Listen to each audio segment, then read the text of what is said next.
Kung sa mga nakaraang episode ay puno ng history, adventure, at mahabang biyahe ang aming North Luzon Loop, ngayon, iba naman ang vibes. Kaya tara, let's G! Pupunta tayo sa pinaka-chill na bahagi ng aming journey na may beach, food, at surfing vibes.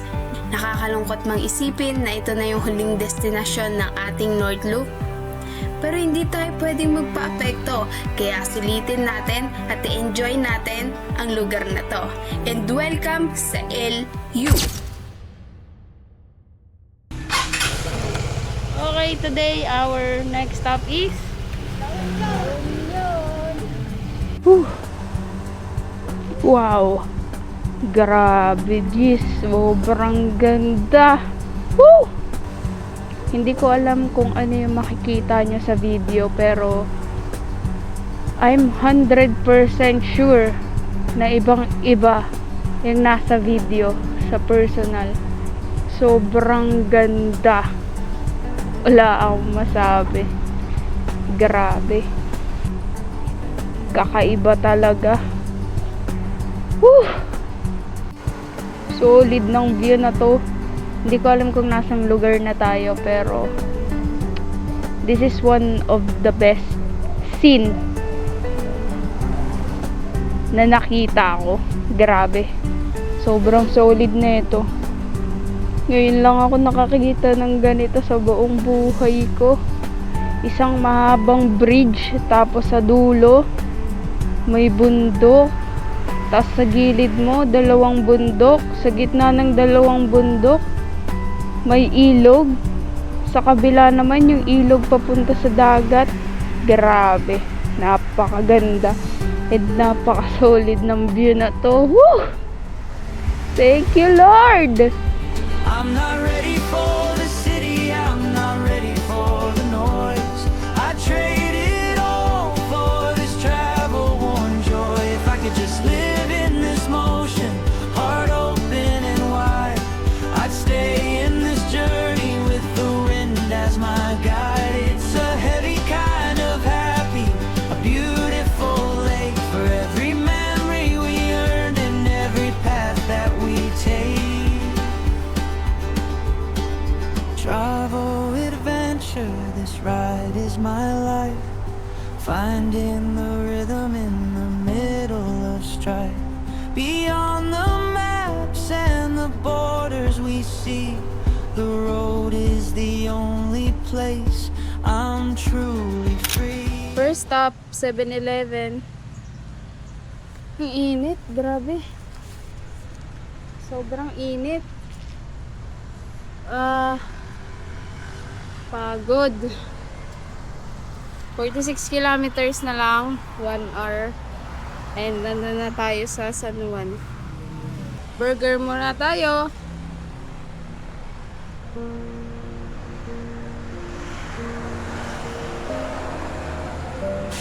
Pagkatapos ng sandaling pahinga, tuloy ulit ang aming biyahe. Ganun lang naman talaga dapat sa buhay, 'di ba? Kapag pagod na, hinto muna. Hingang malalim, pero wag na wag kang susuko. Kasi ang laro sa buhay, hindi naman yan tungkol sa pabilisan. Kapag hindi na kaya, pwede kang tumigil sandali. Pero wag mong ihihinto yung pangarap mo o kung ano man yung nasimulan mo. Balikan mo yung bakit mo. Alalahanin mo yung rason kung bakit ka nagsimulang maglakad nung una pa lang. Tao lang naman tayo. Pwedeng mapagod, pwedeng magpahinga, pero tandaan mo, hindi ka pwedeng sumuko. Kaya, laban lang sa buhay. At ito na nga, nasa arko na kami ng La Union. Kaya sabi ko sa inyo, basta laban lang sa buhay. Kasi kahit nakakapagod, laging may mas magandang kapalit sa dulo. Kung sumuko kami kanina, edi sana wala kami rito ngayon. Minsan talaga sa gitna ng pagod, hindi mo mamamalayan nakarating ka na pala sa destinasyon mo. Dito na kami ngayon sa Full House. Daming tao ngayon, sobra. Fully book na nga din ata talaga sila. Ngayon lang tayo nagkaroon ng matinong house tour. Oh. Pwede na, for 2. Dito talaga kasi yung, itong spot na to yung surfing space. Pero hindi ganun kalaki yung, yung alon ngayon. Hindi katulad dun. Yung dati kamo. Diba? Sobrang lalaki talaga. Baka kasi hapon. Umaga tayo na ganun eh. Baka. Hello, madlang people. Hindi ko dala yung kasi yung nisearch mo. So, ngayon ay Saturday night at kami ay papunta ngayon sa kung saan hindi mo malaman ang dahilan. Kami ay kakain at magre-relax. So, ko lang. Sa ba tayo bansa? Sa Kabsat. Di-dinner kami sa Kabsat. Kung walang, ay hindi naman walang tao. Kung konti ang tao. Pero, kung maraming tao, kami ay maghahanap ng place to chill and to relax. Ngayon, punuan talaga dito.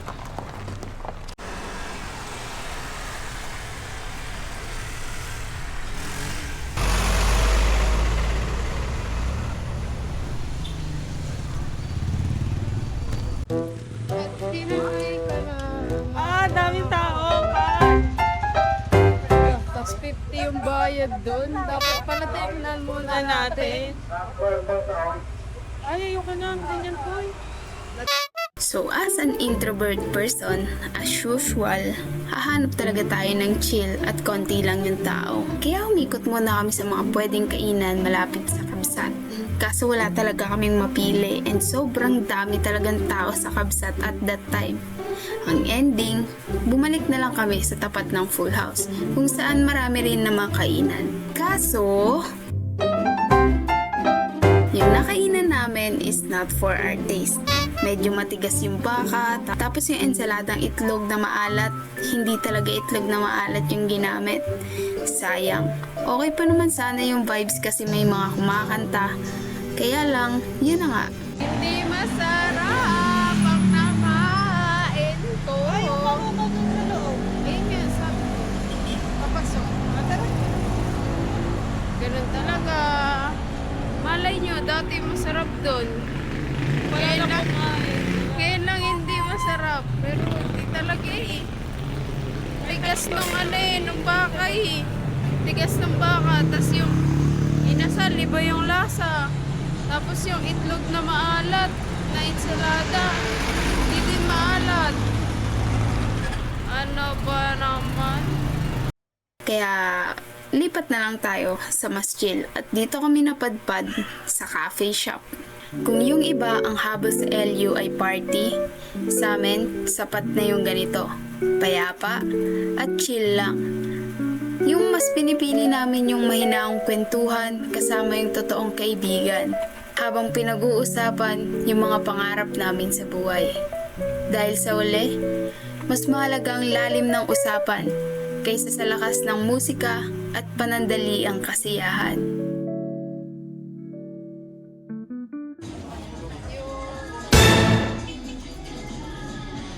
Kasi yung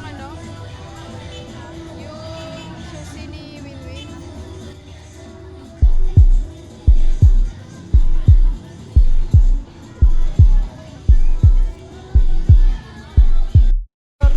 Nawawala yung susi ng motor.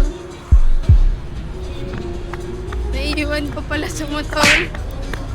Ano lang nandun. Good morning, madlang buhay.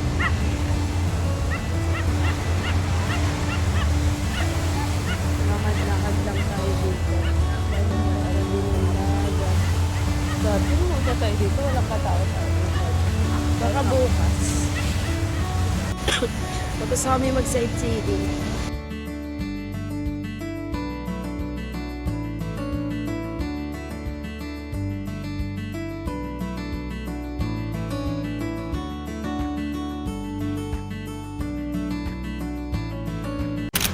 Maghanap muna kami ng makakainan ngayon. Umaga. Diyan na ulit to, sa bakit ba? Ay, bago. Doon na lang. Pwede na yun. Ay, ayoko na lang. Bukurong. Huwag na lang. Ikaw na lang.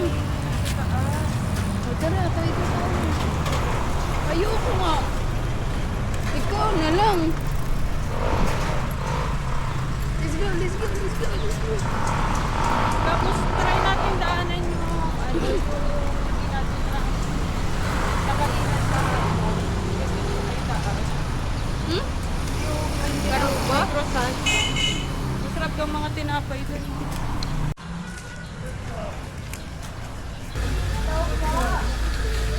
Ito kami ngayon sa Garuba.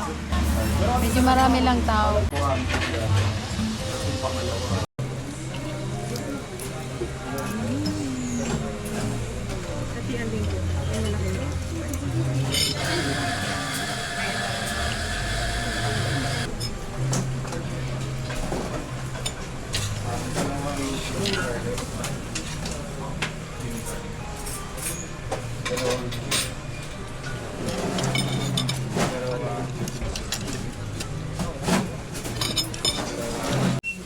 Naubos ko na yung egg tart. Kasi talaga lang ngipin ko.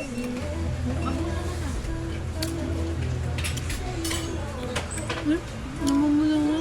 Ano gawin? Ano yung mukha ngayon? Kuy, akin mukha yun. What's your take sa Garuba? Ayos lang. Nothing special. Oo, nothing special. I don't know yung sa lemon pie kasi parang yun yung kadalasang imitate ko. Sorry. Yung king inasal, ano yan? Anli? Available na lang po ang sagot kasi yung king inasal ko na 225. Ang available lang po yung super king inasal ko na 245. Bago lang po kasi yun, wala pa po sa alam. After nga naming matikman ang tinapay sa Garuba, ay napadpad kami dito sa Herbs and Spice na kung saan hindi namin inaasahan na sa bawat kagat ay sulit na sulit ang sarap. Ito yung may re-recommend ko sa mga pupunta dito na sa murang halaga ay sulit ang makakain mo. In-order namin ang King Inasal sa halagang 245 pesos, only rice na. Tapos, boneless bangus sa halagang 130 pesos lang. Ganun naman talaga minsan, 'di ba? Kapag gusto mo i-explore yung mga kainan, nakakatsyempo ka minsan ng masarap, minsan sakto lang, minsan hindi talaga. Pero ngayon dito sa Herbs and Spice, solid na solid talaga kasi quality and masarap. Yes. The food is food. The food is fooding.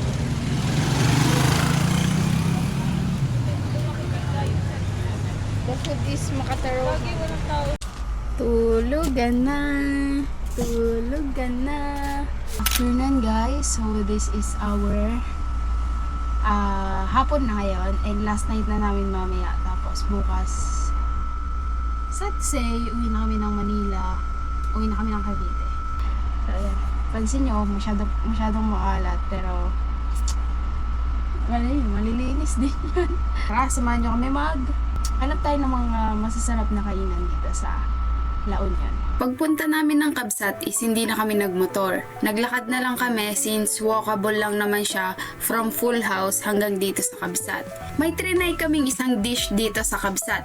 Ang tinatawag nilang Poki Poki. Kaya kung taga North ka, baka alam mo to. At first, mukha siyang hindi masarap kainin.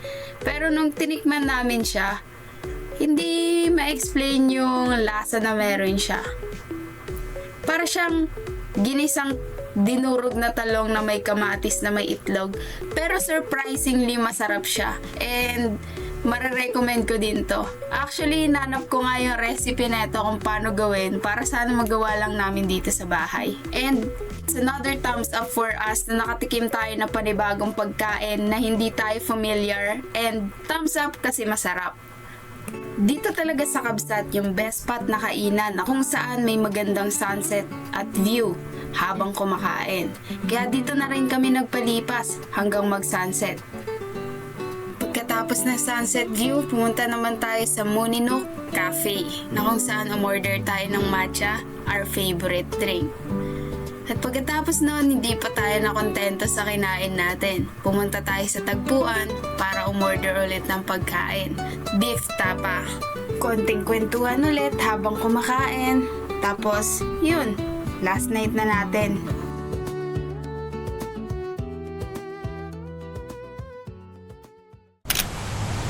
Habang wala pang nagsisurf, solo ka. Ayan, dali. Mag-picture-picture muna tayo. Ito na nga ang huling araw namin dito sa La Union. Kaya, dapat sulitin na ang bawat pagkakataon. Puti ka! Ayaw mo!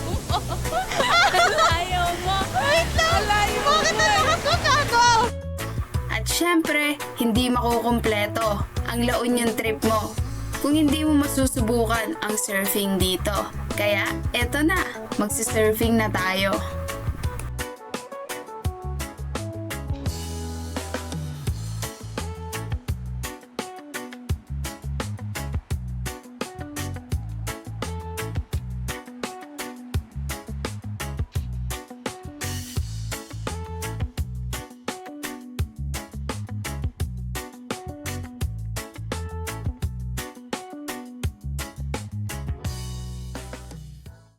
Today is our last day. We don't have any money left. And mahirap na kami. Mayaman pa kami, nasa bilang pa kami. Medyo may pera pa kami nung nasa bilang kami. Ngayon wala na. Kakain muna kami ngayon, tapos mamayang 12, out na. Yes, alis na. Kain kami ngayon sa may knock-knock. Who's there? Para sa huling stop ng ating journey, dito tayo kakain sa Naknak. Alam nyo naman no weakness natin ang budget-friendly pero solid na pagkain. Mura na, napakasarap pa, and perfect pang set bago ang mahabang biyahe pa uwi. How's the food?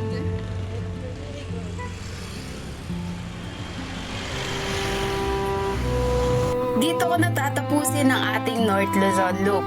Honestly, ayaw ko pa talagang umuwi, pero kailangan nating bumalik sa reality. This journey taught me so much. Magtiwala kay God, always pray before you ride, at huwag susuko. Harapin mo lang ang takot mo at i-enjoy ang nature.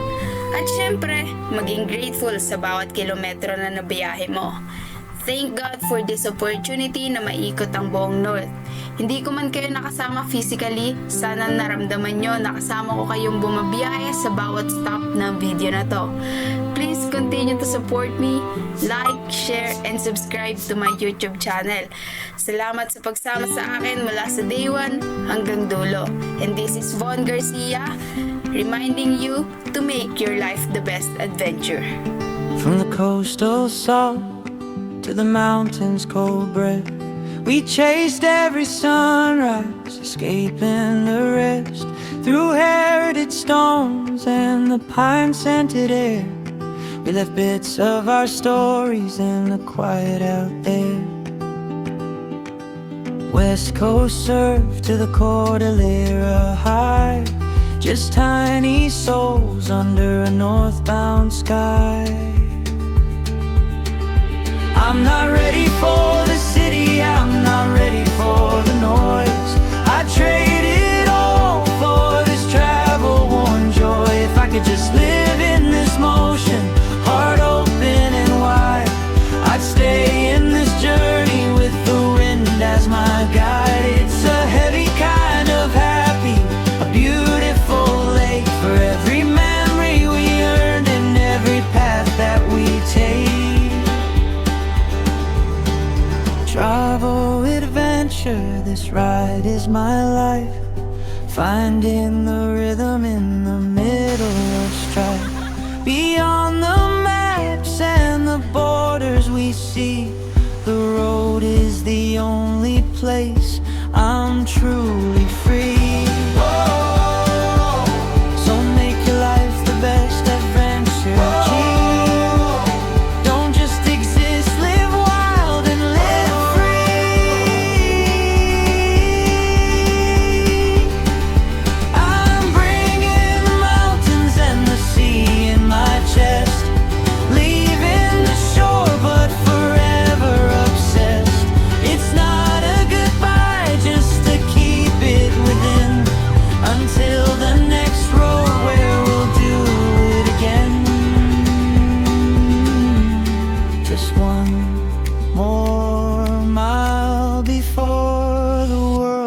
catches up. Keep driving, keep dreaming,